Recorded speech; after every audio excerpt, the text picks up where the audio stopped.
laje que cedeu. Estavam enchendo uma laje lá de uma obra e de repente caiu tudo, meu Deus do céu. Vem comigo, coloca a reportagem no ar. Era perto das 9 horas da manhã quando a laje dessa obra cedeu.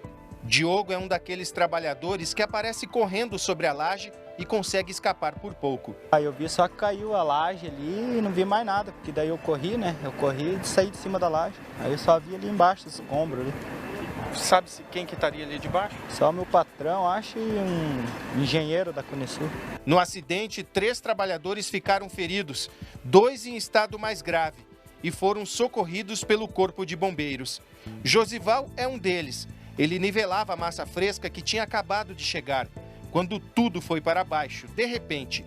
Horas depois, ele recebeu alta do hospital, machucou a coluna, o joelho e sofreu alguns arranhões. Estava reguando quando de repente as placas do premudado estourou e caiu, né? E desceu para baixo.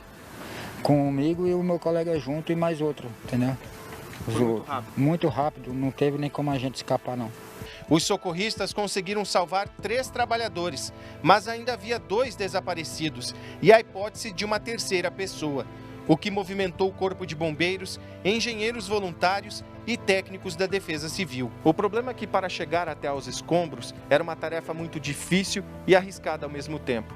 Engenheiros alertavam os socorristas que o prédio ainda poderia desabar. Mas a questão é que a estrutura está frágil, as peças estão desencaixadas e estão estralando. Então o risco é colocar a equipe de intervenção lá e toda a estrutura desabar e pegar todo mundo. A esperança era encontrar as vítimas com vida. A gente sempre tem que levar em consideração a possibilidade de encontrar a vítima com vida. É uma situação muito delicada, bem difícil, muito tempo de operação, mas durante a queda da estrutura pode acontecer de formar um habitáculo. É tipo uma caverna em que a vítima pode estar presa naquela região. E nesse espaço a vítima pode se manter viva. Então a gente trabalha com essa hipótese.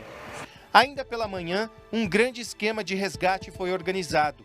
Ambulâncias davam apoio e até guindastes foram usados.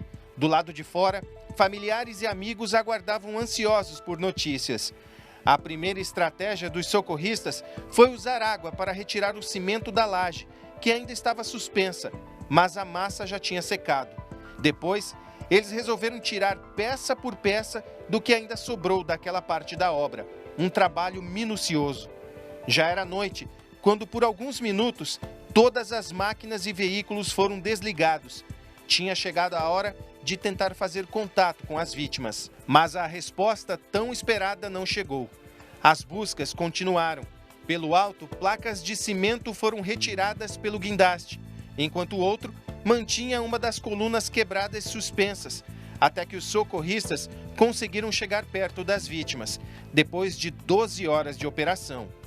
A terceira vítima, um eletricista que todos imaginavam estar ali, foi descartada. A gente acabou de confirmar, chegou o responsável técnico pelo eletricista que veio de manhã. Ele realmente estava na obra, passou a fiação como todo mundo havia comentado, mas antes de iniciar o desabamento, ele foi embora. Então o rapaz responsável por ele veio aqui, ligou para ele, a gente conversou com ele está em casa, está bem.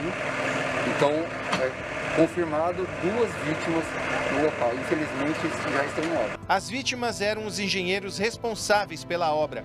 Alisson Hernani Gomes, de 27 anos, e Luciano Henrique Alves Kleinschmidt, de 43 anos.